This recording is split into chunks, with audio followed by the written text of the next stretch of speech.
like that, then look at all media like feel like OJ after he killed the white girl. How everybody doing? Great. Okay, Marlon, we have some questions.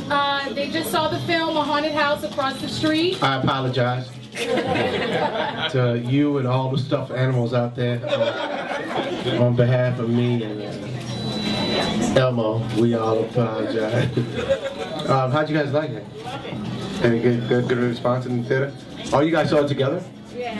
Okay, cool. Okay. Thanks for the ab workout. The ab workout?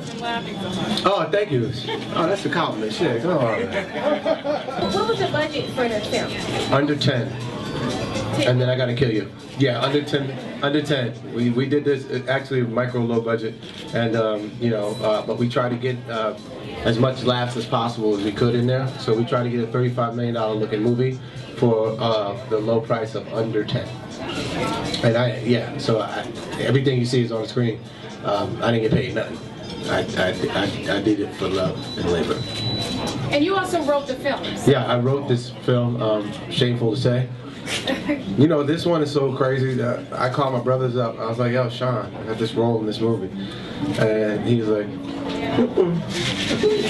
I said, Damon, I got this role as a preacher in the movie. He goes, I'm not doing that. That sounds crazy to me. I'm Jehovah's Witness. You ain't messing up my good favor with God. And I was like, dude, aren't you the guy that did Handyman? He's like, that's different. God's not handicapped. So, you know, it was a sick little puppy, but I'm glad I got to execute what was in my head, and I never had the opportunity to do that. I've always acted in movies, or I've written movies with my brothers, but it was good to get the training wheels off and just kind of do what I wanted to do, and make my own little album. Feel like I don't know, Janet Jackson when she did the Control album. Well, if it bombs, it's gonna be Dream Street. So, what was the inspiration behind it, or what prompted you to write this movie? No, I'm I'm joking. I actually wrote and conceived this completely sober, which is even worse. I want to do a low budget comedy because I felt like it was a necessity, because I feel like when you're black, Hollywood's making less movies nowadays, and so if they're making less movies, then chances are there's going to be even less roles than there were less roles for black people. So, the recession always hits black people the hardest, and it's the same thing in Hollywood. My brother always told me, you can't just be a black actor. If you want your black actor to work, then you must take your black ass and learn to be a writer, a producer, a director, and be a force of nature, so you can write and create material for your black actor, or you're not going to work. And so I kind of did this out of necessity, and I knew that I wanted to do a low budget film because they're only giving big budgets for superhero movies, and I ain't a superhero, and so I just wanted to do a found footage comedy, and I wanted to be the first of its kind, because nobody ever done a found footage comedy. They did found footage horror. They did found footage superhero, found footage teen movie. Nobody did a found footage horror. A comedy. So I wanted to be the first one to the table with it. So I was watching Paranormal Activity 1 and 2, and I was just sitting there going, how crazy is it that white people never leave the house? And I was like, what if that happened to black people? How would we respond in that situation? And I just started thinking, and all these ideas started coming up, and before you knew it, I had a movie. Hi. The cast is very interesting. How did you go about choosing the cast for this movie? I don't know. God chose the cast, man. The way it all came together was everybody got casted like the last day. Essence didn't have time to even go into have a makeup, and she didn't have time to even go to a wardrobe fitting. They had probably one of them. She got casted the day of. Cedric casted the day of.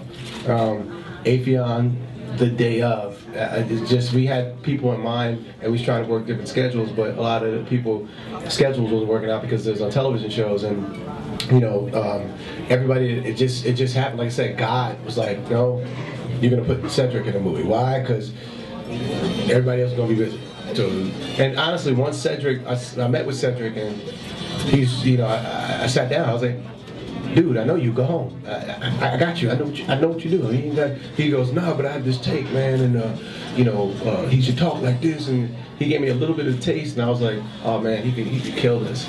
And that's all I kind of needed. And Essence came in and read, but I had reservations about Essence because she just had a baby 3 weeks before she had the meeting. So she was sitting in the meeting with stitches. She still had that spray. That. If none of you had a baby, one day you will, and you're gonna have a spray, and you're gonna be. And then, like on set, it was like breast milk on all of her shirts, like hungry baby juice all over the place. And so, but she was down to do it. She just wanted to do the movie, and so I was like, okay, then let's do it. She looked good. You just had a baby and TV ad weight too. Movie. She did. She looked real good. Yeah, she looked I banged. No, but she was game. Anytime an actress goes, trepidation is one of the worst things that you can have when you're trying to cast a movie, especially a comedy. It's like, we gonna be fools, we gonna act the fool. I need people that's down and don't ask questions. And if I need you to swing off a chandelier, swing off a chandelier. I got naked 3 times, and I was naked down to the skin, like I saw that. Like ding ding out, and then trying to be somebody's boss. Like, hey, what I want you to do with this camera, line the camera up over here, man. No, you got it in the wrong spot. How are you? I'm good. Good. How long did it take you to film, and also how much did you follow the script? To film, I feel like I'm in Puerto Rico right now. This music is just. Don't you just hear it? This is from the samba. Okay. It took me 21 days of filming, and we shot like 66 hours of film. We was running and gunning, and we shot 21 days, where normally a movie like this would probably take 60-something days. And I would say 30% of the movie was improv, 70% was written. We had a really funny script, and I allowed everybody to improvise because my whole thing is, my brother taught me. I come from a Keenan Ivory Wayans school of filmmaking and comedy, and his thing is, let's get 2 on the page, and then let's play. If you can top the joke, let's top it. And I told them, anything you guys do that makes the set laugh, we are going to put in the movie. Guarantee you. The majority of it will make it. And they was like, serious?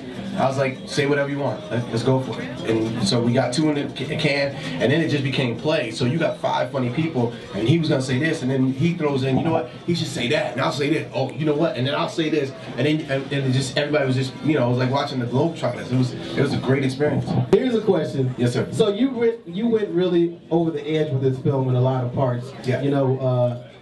Do you feel My like last name is Wayans. Well, I'm just saying, do you feel like a ghost anal rape scene is too much? I don't know. I thought it was just right. We seen everything else, but you ain't never seen a ghost anal rape scene, have you? So I'm the first, man. The first time I ever seen a ghost anal rape scene was in a Marlon Wayans film. That's what I'm gonna be known for. Like when I died in the Oscars, they give you that memorial, and the Oscars is gonna be me in slow motion with the stuffed animals. But I wanted to go there. My thing is, look, we live in the YouTube generation.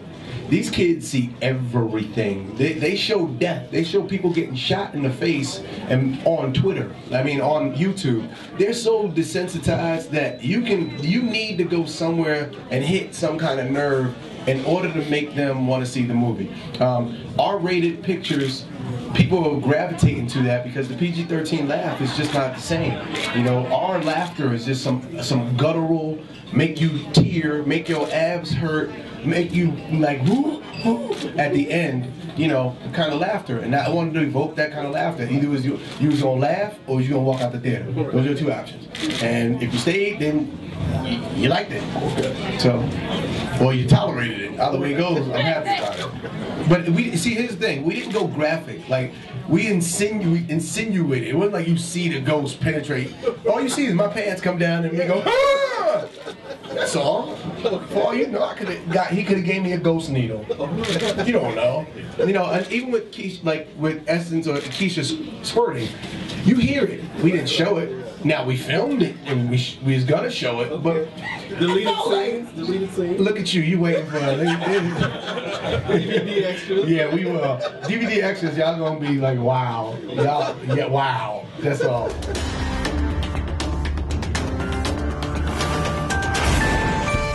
Kingsman Media Group.